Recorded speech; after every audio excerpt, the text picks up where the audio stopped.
Good morning. Good morning, students. Today we are going to study the second chapter Land, Soil, Water, Natural Vegetation and Wildlife, Part 3. Earlier we have read in last two videos what is land and what is land use. So, what is land you have read? Land is the most important natural resources. How it covers it makes the Good morning. Good morning, students. Today we are going to discuss the second chapter, part 3 Land, Soil, Water, Natural Vegetation, and Wildlife Resources. And earlier in two videos, we have studied in details about the land and land use. What is land? We have studied land is among the most important natural resources. It covers about the 30% of the total area of the earth's surface, and all parts of this small percentage are also not habitable, and some parts are also called as inhabitable lands. And how this uneven distribution of population in different parts of the world is mainly due to varied characteristics of land and climate we have studied. What is land use also we have studied. You can see a picture over here also. What is land use? Land is used for different purposes as agriculture, forestry, mining. Then we can see about the roads or for industries, for building houses. This is commonly called as land use. As per the also we have studied land is determined by physical factors like topography, soil, climate, minerals, availability of the water.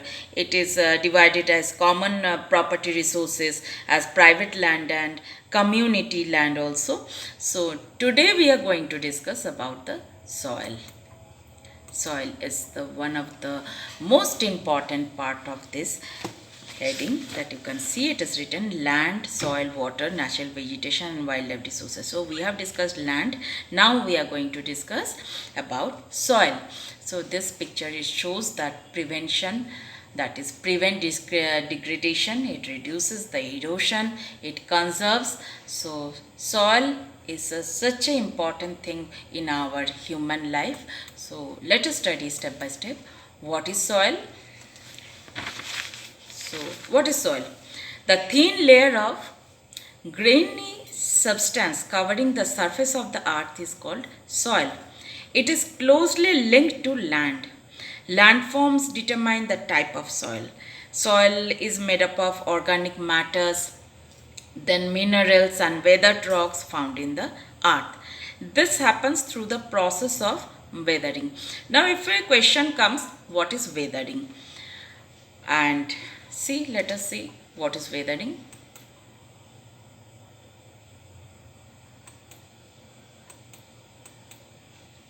Before that, weathering, let me explain orally. We have that definition also later. Weathering, it is the breaking up and decay of exposed rocks by temperature changes, frost action, plants, animals and human activities. That is what we say, the breaking up and decay of the exposed rocks. Exposed rocks, that is outside, what is we can see outside the surface of the earth, that is the exposed ones, that is been decayed or breaked by the temperature changes in the weather or frost actions by plant, animals and human activities. What is so weathering you can know by from this definition. Now let us see the soil profile. This picture is given in your book also. You can see the topmost is the humus and vegetation. The middle one you can see is the subsoil with the sand, silt and clay. Then comes the weathered rock material, that is yellow part you can see, and the last part is the parent rock. So let us see soil. We have the definition. What is the parent rock? It determines the color, texture, chemical properties, mineral content, permeability. And then climate, it is the temperature, rainfall, influence, rate of weathering and humus formation. it also causes the changes in the soil. Relief, attitude and slope determine the accumulation of the soil. Then flora, fauna and microorganism also affect the rate of humus formation, and time determines the thickness of the soil profile. So the soil factors of the soil formation we can say discuss from here. You see, the major factors of soil formation are the nature of the parent rock and climatic factors. You can see over here. Other factors are topography, role of organic material, then time taken for composition of the soil formation. All this differ from place to place. If you compare with the desert soil and if you compare with the mountainous soil, obviously it looks, and apparently you can see that there is a difference in the texture, in the formation. So here is another picture for you. It is the time, it is the climate, it is the topography, it is the organism and the parent material, it is the forming one place, the soil. If you look in this way, dissection of one, you can see the top soil with the humus. It is the top where we plant the trees or plants. Then the subsoil, it is full of the sand, silt and clay. If you go deep, then the weathered rock materials, and then the last one is the parent rock. We call it parent rock. Now, what are the factors? Just now I say the factors affecting the soil formation. The nature of the parent rock and climatic factors are the major factors of soil formation. Other factors include topography. Then topography, you know, you have heard this word in the last video. I said the role of organic material, time taken for the composition of the soil formation is a very important. Time taken. How many years has taken for the composition of the soil formation? You cannot imagine that it takes hundreds of years to make just 1 centimeter of the soil. So time taken is here is a very important factor for the soil formation. Next comes soil erosion. This is a very different topic from what is soil and the soil profile. Just now we read about what is soil and how soil is formed, factors forming the soil and the soil profile as a whole. Now we are going to read about the soil erosion. What is the meaning of erosion over here? Yes, soil erosion, it is they pose the major threats to the quality and resourcefulness of the soil. Degradation takes place by both human and natural factors. Deforestation, overgrazing, overuse of chemical fertilizers or pesticides, rainwash, landslides and flood lead to the degradation of the soil. What is soil is originally there. There may be a degradation of the soil. It may degrade, and that is one of the causes of soil erosion. Here is a picture of soil erosion. You can see how this soil are being eroded. It was the original rock, and this curves, it shows that due to the various causes of weathering, then you can say the natural factors like deforestation, overuse of chemical fertilizer, then this causes of rains, wash, landslides, floods, then weatherings. These are the causes of this soil erosion. Let us see another picture. Major causes for environmental threats. Environmental threats. See, desertification, that is no tree over here, it becomes a desert areas. Soil erosion, continuously erosion of the soil. Degradation of the land, that is it may be for overgrazing, it may be for using of the more of the pesticides, insecticides.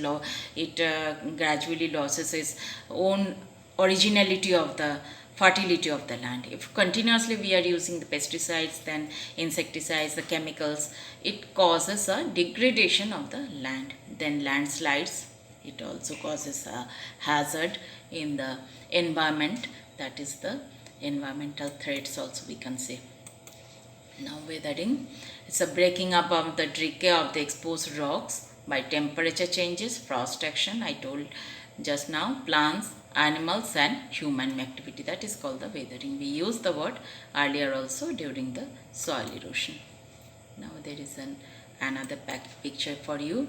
You see conservation of the land and resources. Now just now we read about the soil erosion. Okay. Now we are supposed to conserve the land. How to conserve the land? There is some remedies. We have erosion, we have degradation of the land. Now we are supposed to conserve that land.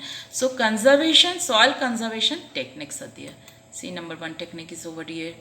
It is because of we can use as contour barriers, we can make contour barriers, we can do mulching, you can do rock dams, we can do intercropping, we can do terrace farming, we can do contour plowing, then shelter belts.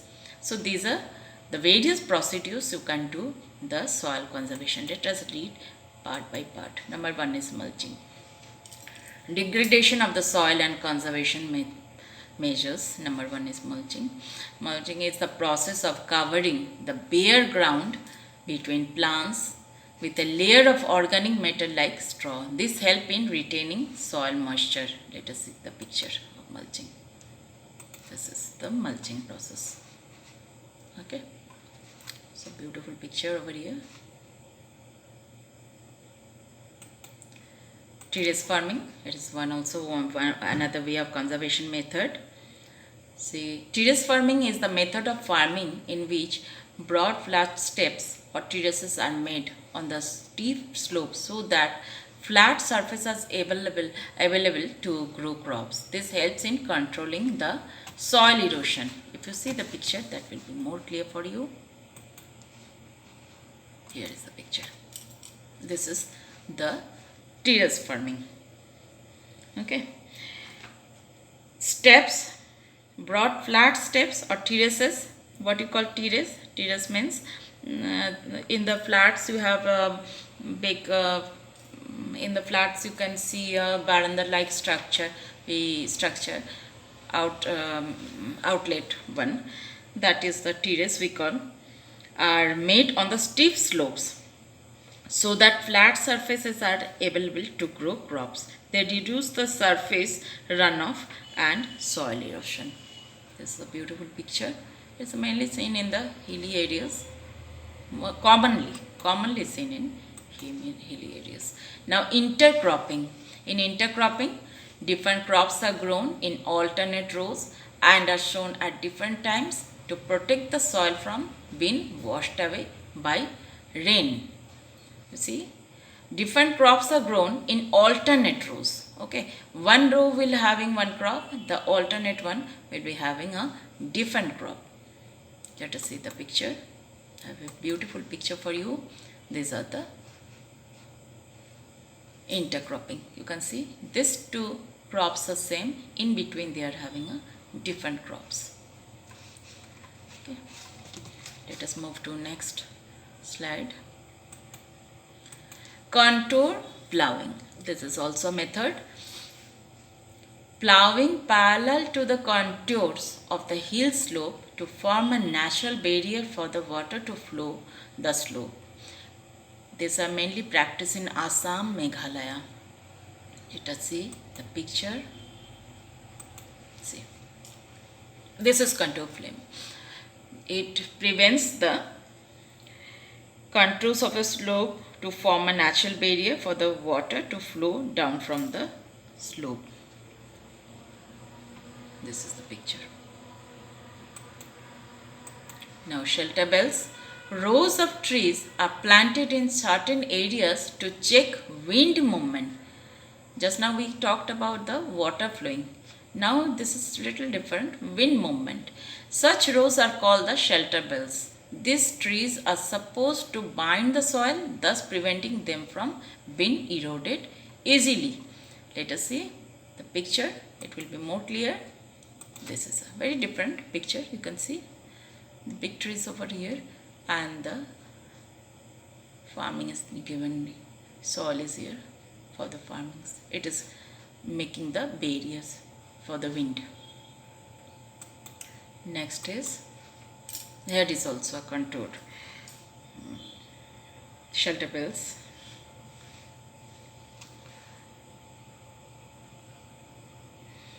Thus, we have completed all the process that is given in your book in this chapter for conservation method, that is mulching. Next, we have done contour barriers, we have done the terrace farming, intercropping, contour flowering, and the shelter bells. So, the conclusion is, thus, soil erosion and depletion are the major threats to the soil as a resource, but human and natural factors can lead to degradation of the soil also. Both human and natural factors can lead to degradation of the soils. But if these various methods of or measures of conservation of the soil is followed strictly, or we maintain a measure for the conservation of our soil, of our own initiatives, it will definitely save our soil. So this is our third video. Next we will come up with water as an important resource. Thank you.